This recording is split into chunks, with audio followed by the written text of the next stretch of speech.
ये जो जगह जगह से कुत्ते भौंक रहे हैं ना मेरे बार में को, ये डर से भौंक रहे हैं। जगह जगह एहतजाज हो रहा है, सदा दी जाए, सदा दी जाए, सदा दी जाए। कुत्ता पागल हो जाए तो बांधा नहीं जाता, गोली मारी जाती है।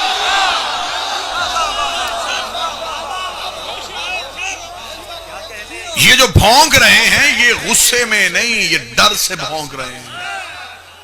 यही डर इन्हें अंदर से खा गया कि हमारा था, इनका है। हमें इंतजार है, हमें इंतजार है, हमें इंतजार है। आने दो मेरे बार में को। हिसाब सिर्फ जिंदों से नहीं होना,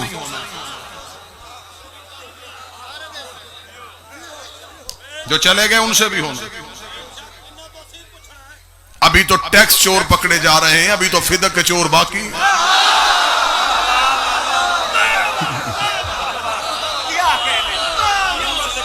अभी तो जमीनों का हिसाब हो रहा है। फ्लैट कहां से आए, पैसा कहां से आया। अभी तो 12वां आएगा और अदल की कुर्सी में बैठ के कब्र से निकाल के पूछेगा, अब बता फदक कहां से आया था।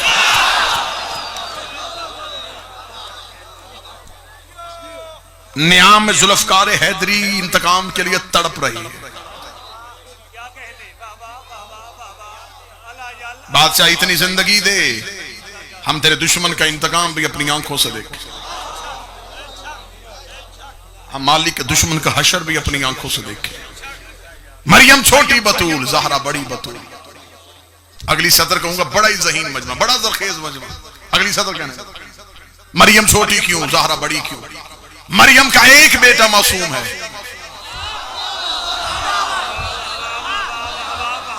ज़हरा के 11 बेटे मासूम।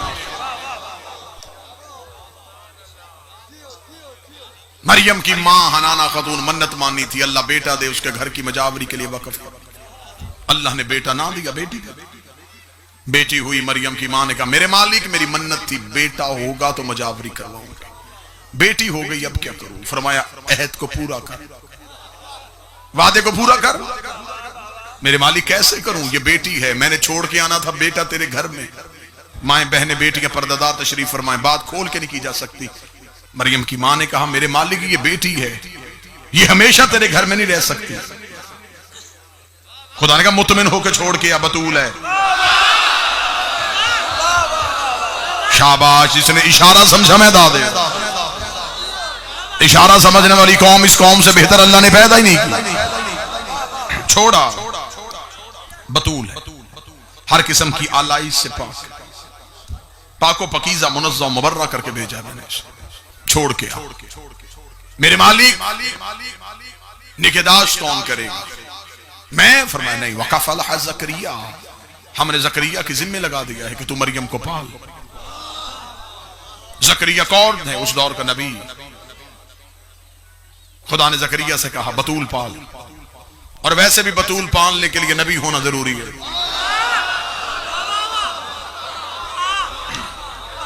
घर में बतूल हो, निगरान का रसूल होना जरूरी है। ज़करिया तू पाल। जनाब ज़करिया ने मरियम को लिया और अल्लाह के घर में गए। वहां अल्लाह के घर में छोड़ के दरवाजा बंद किया, ताला लगाया, चाबी मेरे में रखी। तबलीग दीन की खातिर चले गए। तबलीग करते करते जहन में आया, और जिसे अल्लाह के घर में छोड़ के आया उसे भूख लगी हो। जनाब ज़करिया तेज कदमों से चले, घर आए, बीवी से कहा रोटी बना। बीवी ने रोटी बनाई। ज़करिया रोटी हाथ में लेके अल्लाह के घर का ताला खोला, दरवाजा खुला। ज़करिया की हैरत की इंतहा न रही। मरियम के मुसल्ले के आगे खानों का ढेर।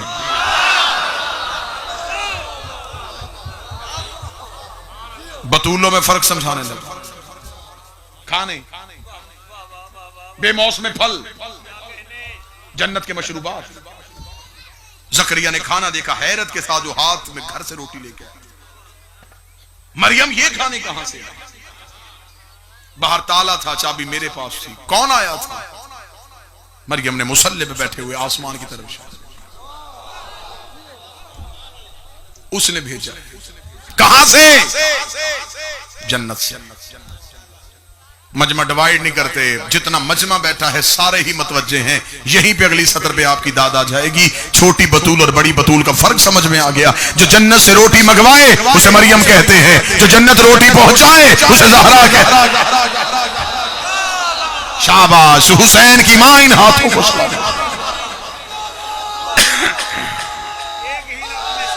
बिस्मिल्लाह। जो जन्नत से रोटी मंगवाए उसे मरियम कहते हैं, जो जन्नत की रोटी का इंतजार करे उसे मरियम कहते हैं। जिसकी पकी रोटियों का जन्नत इंतजार करे उसे ज़हरा कहते हैं। ये तो मौलाना अबुल आला मौदूदी से लेके तारुल कादरी तक लिख दिया उन्होंने कि ये जो सैयदा के दरवाजे पे आए थे ये को मक्का मदीना के फकीर, यतीम और कैदी नहीं थे, ये अल्लाह के भेजे फरिश्ते थे जो ज़हरा से आके रोटियां मांगते। मौलाना मौदूदी जिंदा होते तो मैं उनके पास जाकर उनसे जरूर पूछता कि किबला आपने तफहीमुल कुरान में यह जुमला तो लिख दिया है कि फरिश्ते रोटियां मांगने के लिए आते रहे, अगली बात भी लिखे ना कि फरिश्तों को तो भूख लगती नहीं।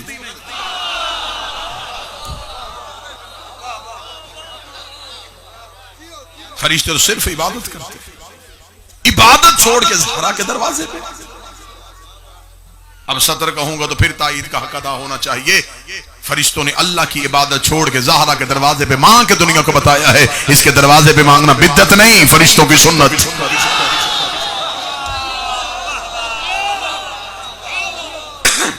और पूरी जिम्मेदारी के साथ अगला जुमला पढ़ने लगा, पूरी जिम्मेदारी के साथ।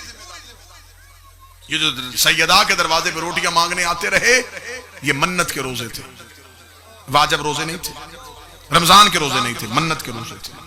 नबी ने रखवाए थे, रखा नहीं था। किसी किताब से साबित करो कि नबी ने वो रोजा खुद रखा, नहीं, नबी ने रखवाया, रखा नहीं। पहले दिन आले मोहम्मद अफ्तार करने लगे, दरवाजे पे दस्तक हुई। फिजा ने पूछा कौन है? अना यतीम, मैं यतीम। सैयदा ने फरमाया रोटी यतीम को देके। एक रोटी ज़हरा ने दी, एक अली ने दी, एक हसन ने दी, हुसैन ने दी। 4 रोटियां फिजा के हाथ पे, 5वीं रोटी रखी फिजा ने नीचे अपनी।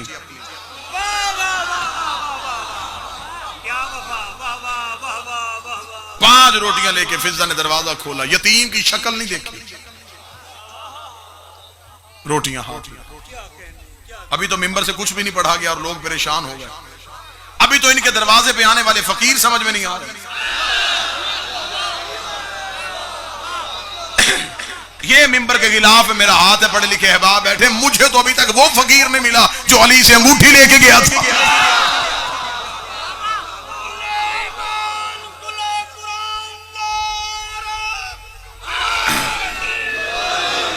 वो जिसने अमीर अल मोमिनीन से आके अंगूठी ली, वो कौन सा फकीर? मेरे जहन में तो अभी तक कई सवाल वो रुके हुए हैं। ये कौन सा फकीर था जिसकी आवाज अली ने नमाज में सुन ली? जबकि अली कहते हैं कि मेरी नमाज तौहीद से गुफ्तगू का नाम। जब अल्लाह और अली गुफ्तगू कर रहे थे तो दरमियान में फकीर की आवाज अली को कैसे आई?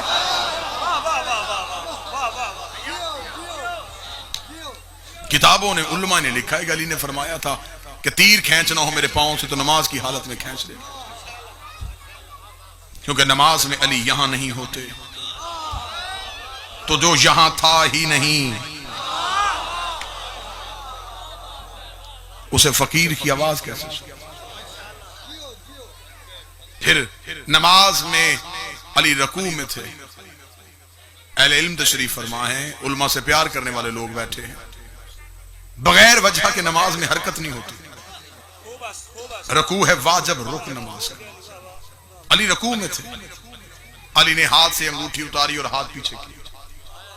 क्या कहने, वाह वाह वाह वाह। किसी किताब ने लिखा कि अली ने वो नमाज दोबारा पढ़ी हो। ठीक हो? इससे ज्यादा हैरान करने वाली बात आगे करूं? मौला अमीर अल मोमिनीन ने अंगूठी दे दी। खुदा ने भी कुरान में सिर्फ शाबाश नहीं दी कि फकीरों पे अनायत करना शुक्रिया तेरा अली, नहीं, खुदा ने विलायत दे दी। अंगूठी के बदले विलायत। और फिर खुदा ने यह नहीं कहा कि अली ने अंगूठी खैरात में दी।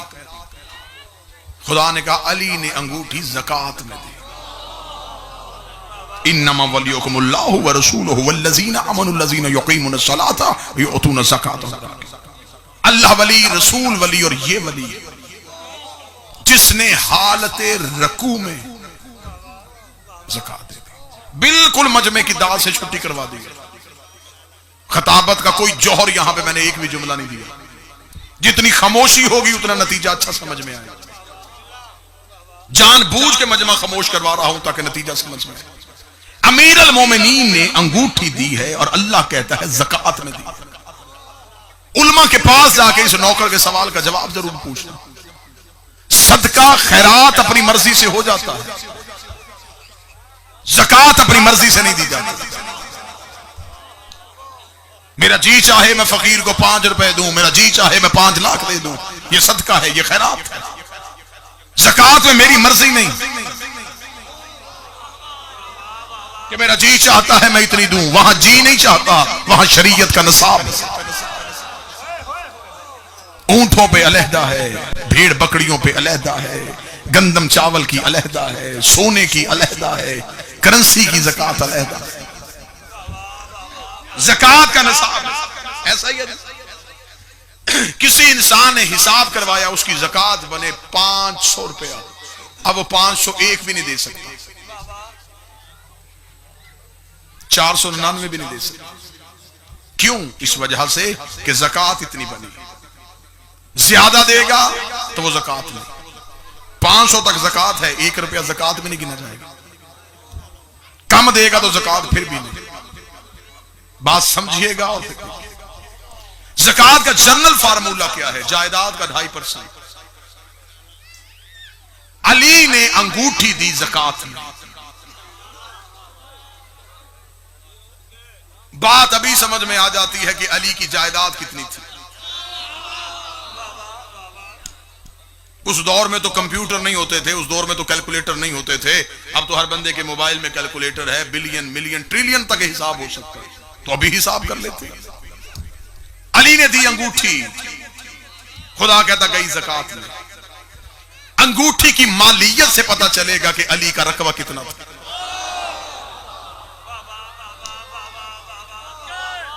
क्योंकि अंगूठी ज़कात में गई है, खैरात में नहीं गई। अंगूठी बताएगी कि अली की कुल जायदाद कितनी थी। मैंने कुरान के सामने हाथ जोड़े, मैंने कहा ऐ अली के खामोश जाकर, तू बता वो अंगूठी हीरे की थी, जमुर्द था, यकूत था, चांदी थी, क्या था, ताकि मैं उसकी मालियत देखूं, फिर हिसाब लगाऊं कि इसका 2.5% अगर ये है तो कुल मलकियत कितनी थी। तफसीर कुरान ने कहा ये अंगूठी जो अली के हाथ में थी, ये वही अंगूठी थी जो सुलेमान बिन दाऊद के हाथ में होती थी।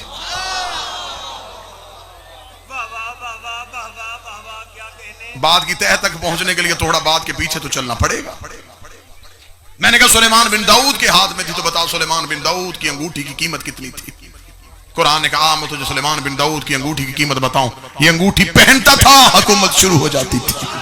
ये अंगूठी उतारता था, हुकूमत खत्म हो जाती थी। मैंने कहा कुरान बताओ सुलेमान शहर का नबी था, कबीले का नबी था, जिले का नबी था, सुलेमान की मुमलकत का रकबा कितना था। कुरान कहता है ये जिन्नों को चलने का हुक्म देता था, हवाएं इसके ताबे थी, परिंदों की बोलियां जानता था, तख्त इसका हवा में उड़ता था, परिंदे से गुफ्तगू करते थे, ये जमीन पे फिरती हुई चूंटी की आवाज को भी सुन लेता था। ये सब की सब हुकूमत इसकी अंगूठी में बंद थी। ये अंगूठी उतारता था, न जिन्नात इसकी बात मानते थे, न हवाएं इसकी ताबे होती थी, न ये फरिश्तों को चलने का हुक्म देता था। ये पूरी हुकूमत इसकी अंगूठी में बंद थी। अंगूठी आ गई अली के हाथ में, अली ने दे दी ज़कात में, और सुलेमान की पूरी हुकूमत जो ज़कात